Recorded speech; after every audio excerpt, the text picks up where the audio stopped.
Making history in the world of construction, BA UHPFRC proudly leads the way with the first 60-meter bridge in the state of Melaka, a significant feature of the Rim Kerayong new road project in Jasin district.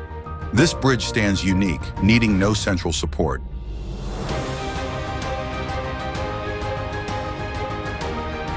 Utilizing innovative pre-stressed beam technology in collaboration with DURA technology, this construction method minimizes disruption to river flow, preserving the natural landscape that surrounds it.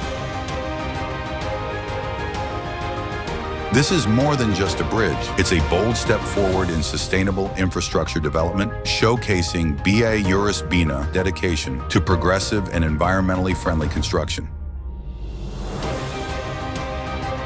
With a vision for a better future, BA UHPFRC continues to drive innovation, committed to supporting government initiatives to reduce infrastructure maintenance costs, creating cost-effective solutions that benefit the people of Melaka and the environment.